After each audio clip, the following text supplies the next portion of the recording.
If you're buying a house in Michigan, please do not buy one of these. If you're searching for a home in Michigan but you're worried about making a really expensive mistake, you're in the right place. In Michigan, there are 9 types of homes you should absolutely avoid unless you want a real estate nightmare. I've helped hundreds of buyers and sellers all across Metro Detroit, and today I'm sharing all the red flags that'll save you from purchasing a home you'll definitely regret. First things first, multi-level homes. Usually these are labeled as tri-levels, bi-levels, split levels, quad levels, anything with the word level in it. Not to be confused with a colonial. Now those are only 2 levels. I've heard a lot of people refer to colonials as split levels, but that's just not right. They're not actually split levels. A split level, you walk in the door and you either go up or down. It's weird. You've got like a little landing and then you go up or down. Colonial, you walk in the door and then you have 1 floor and then you go upstairs. Those are fine. Everybody loves those. The telltale sign that it's a multi-level house will be the funky shape on the outside. It'll be a little bit stacked up on one side, little windows peeking out from the ground on the other, and this is a perfect example right here.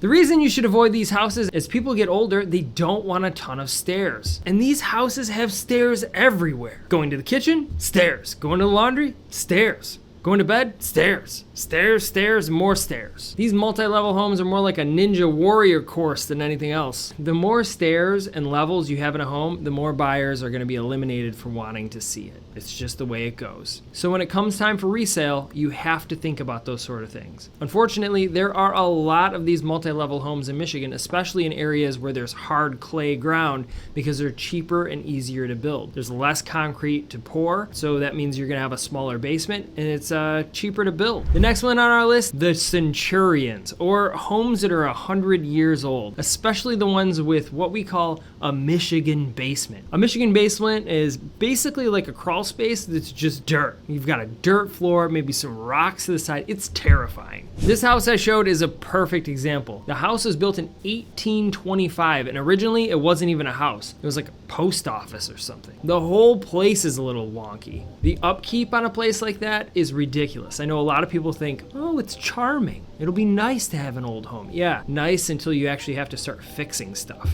But 100%, the worst part about these places is the foundation. This one was terrifying to go down into. Some of them even have sawed logs as the ceiling, like just supporting the whole thing. Can you imagine that? Having that as your basement? There are some exceptions to this, just like this one right here. It's not quite 100 years old, but it is beautiful. This house in Birmingham was built in 1937, so again, not exactly 100 years old, but it went through a total renovation back in 2023, and just about every single thing was updated. So if you have a house like that, it's essentially new construction. It's just the shell of an old home. Those I'm fine with. I'm just not a fan of people getting into a old house because it's charming and then just having bill after bill after bill, just trying to keep that place up. Next one on our list, 90s builds. Without a doubt, some of the poorest constructed homes I've toured over the years have been built during the 90s. The telltale sign for these things will be the big arch in the front that looks like they could be a garage door for the Oscar Mayer Wiener truck. You can drive that thing right in there. There are a lot of issues with these houses, but the 2 main things that stand out to me are the foundations and the bathrooms. I say the foundations because most of these houses were just slapped together super fast. I don't even think they let the basement dry before they slapped a house right on top of it. The number of massive cracks that I've seen on these basement walls is ridiculous. And I mean, they're going in all sorts of directions, Grand Canyon sized gaps, leaking puddles on the ground. I mean, it's bad. It's been really bad. It really freaks me out when I go into the basements of these houses and they're finished, because then who knows what's behind those walls, right? No idea. And then I say bathrooms because most of these homes, especially if they were built by Pulte, were carpeted. So you had carpet around the tub, carpet around the shower, and there is a 100% chance that there's mold growing somewhere in that zone. You just know it. Even if they've covered over it with something else, those floorboards are just shot. There's just no way. It's like a sponge, just soaking it all up. The next one on our list, homes with pools, specifically pools that take up the entire backyard. Years ago, prior to the COVID lockdown, I made a video talking about how you shouldn't buy a house with a pool in Michigan because people rarely wanted them, they took longer to sell, and that was true. It was true back before everything changed and everyone started to work from home. Weird how that works, right? You start working from home, suddenly a pool is a good thing. Now homes with pools sell super fast and super high, but some of them don't. And it's usually the ones with the pool that consumes the entire backyard. That makes sense to me because most people want a yard and a pool, not just a pool. I just toured a house last month and there was just a pool and a tiny garage.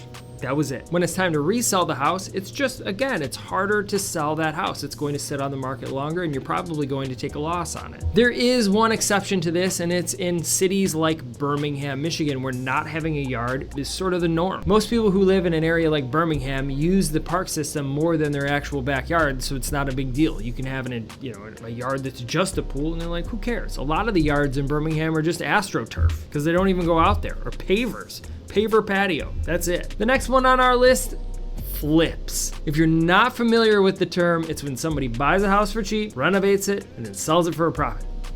Flip. It's the construction equivalent to putting lipstick on a pig. These are not just a Michigan thing, but flippers here just do a really poor job. They look really good in photos though. I think it's because the profit margins are just super slim here. And we don't have a lot of skilled trades. So you've got a lot of flippers who are not licensed to really do anything and they're trying to do their own work and it's just terrible. I'd say 9 out of every 10 flips I see are total garbage. And I can usually spot all of the problems in the photos before ever seeing them in person. So if you are looking for a house and you're worried about any of this stuff that I'm talking about, reach out. My contact information is below. I would love to be your real estate agent. I'll help you with all this stuff. I'll help you avoid the problems before they start. But with the flips, I see bad tile work, bad floor finishing, cheap light fixtures, all while usually ignoring all the big ticket things like the roof, the furnace, the windows, all that stuff. They'll just leave the old stuff and then they just try to make it look pretty, but it doesn't look pretty. It's terrible. Go into most of those and redo everything. They just end up being a project. The next one on our list, bungalows. If you're new to house hunting, you're gonna easily confuse these places with ranch style homes, but they are not the same. The square footage on these places is super deceiving. A 1,000 square foot bungalow is not truly 1,000 square feet. It's more like 500 square feet on your main floor. And then upstairs, you've got this awkward angled 500 square foot upstairs zone, and it's not really usable. If you're coming from your tiny apartment or your parents' basement, a bungalow might be fine, but they're among my least favorite homes, mainly because of the weird size and how low the resale value is. Honestly, the upstairs is more like a finished attic than anything else. The next one's on our list, homes without a garage. This is the Motor City, and most people own multiple cars at a minimum. Buying a house without a garage is killer for resale because most people don't want the added expense and headache of adding a garage down the road. I have heard so many people say that they will add a garage down the road. They never do. No one ever does. I had one person build a garage and it was because his garage burnt down. Only time. No garage means no storage for anything, and a lot of the HOAs here in Michigan won't even allow you to have a shed. Where are you gonna keep your snowblower? What about your lawnmower? And all your shovels? This is Michigan. You're gonna have a bunch of snow you have to deal with. One of the most common complaints I hear from people moving here from other states is about our weird rules against fences and sheds. Those are like two things everyone seems to want, and just about every HOA is totally against you having them. Gotta know where to buy. You gotta contact somebody like me to look for a house for you. Now, the exception to this is if you are a contractor and you can build a garage yourself, or you just have piles of cash and you can add the garage after the fact. But again, usually most people do not do that and they won't do that. Now that leads me to our next one, and that is homes with an attached one-car garage. I used to call these the kiss of death. I honestly don't know which one I dislike more, no garage or the dreaded attached one-car garage. The reason that the attached one-car garage is so bad is you have zero room to do anything else. You usually cannot, you don't have enough room to expand it to make it a two-car garage. You can't put a big two-car garage behind it because you've now blocked any sort of entrance to the backyard with that weird one-car garage thing.